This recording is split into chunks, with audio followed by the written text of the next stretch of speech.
سلام. این ویدیوی قبلی بهتون نشون دادم که چطوری محدوده صحیح RGB رو تنظیم کنید.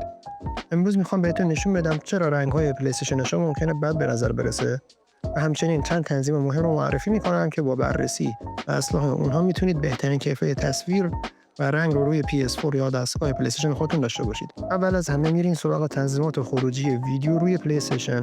همونطور که توی ویدیو قبلیم گفتم، یکی از بزرگترین دلایل این که رنگ‌های پلی استیشن ممکنه یا خیلی کم رنگ، بیروح یا خیلی تیره دیده بشه، اینه که تنظیمات محدوده RGB بین تلویزیون یا مانیتور شما و پلی استیشن هماهنگ نیست. هماهنگی محدوده RGB قرار صد این که بررسی کنید که تلویزیون یا مانیتورتون از کدوم نوع محدوده RGB استفاده میکنه. مهمترین نکته اینه که این تنظیمات باید با هم یکسان باشن.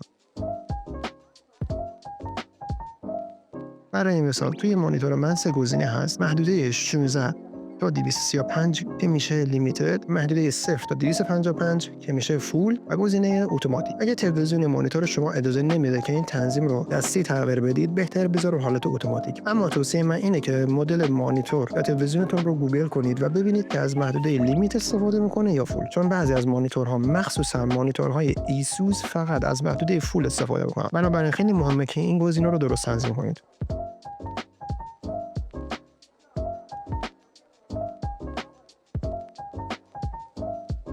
واسه من برای گرفتن بهترین رنگ‌ها روی PS4 هم مانیتور و هم پلی استیشن رو حالت اتوماتیک میذارم، چون 4K و HDR بازی میکنم و این بهترین خروجی رو میده.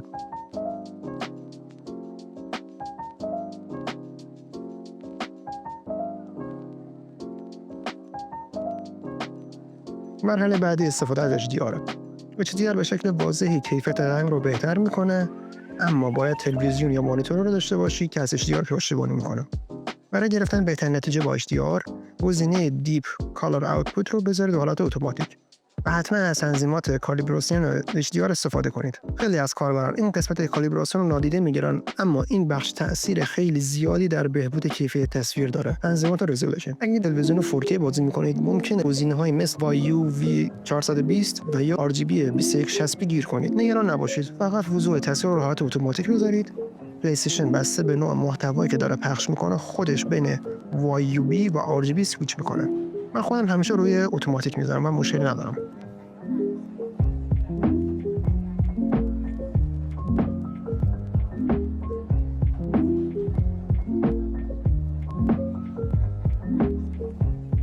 حالا میرسیم به سوپر سامپلینگ. من مشخصا این گزینه رو غیر فعال نگه میدارم چون روی مانیتور 4K HDR بازی میکنم. اما اگه هنوز از تلویزیون مانیتور 1080 استفاده میکنید، پیشنهاد میکنم فعالش کنید. خیلی‌ها گفتن که توی نمایش بعضی از بازی‌ها تاثیر مثبتی داره. نوع مانیتور تلویزیون. در نهایت این نکته مهم در مورد خود نمایشگر. اگه واقعا دنبال بهترین کیفیت رنگ هستید، بهتر از مانیتورهای با پنل IPS یا VA استفاده کنید. من خودم از پنل TN استفاده میکنم چون زمان پاسخدهی یا ریسپانس تایم پایین‌تری داره. اما برای کیفیت رنگ IPS یا VA بهترن. این نکته خیلی خوب.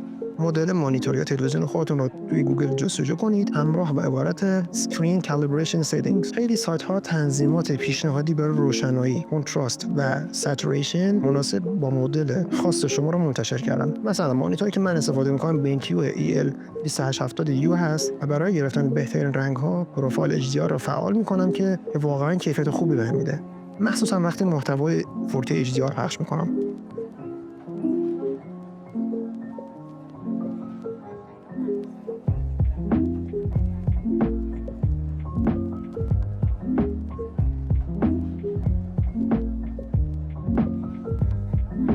خب دوستان، اینم از نکات امروز. امیدوارم براتون مفید بوده باشه.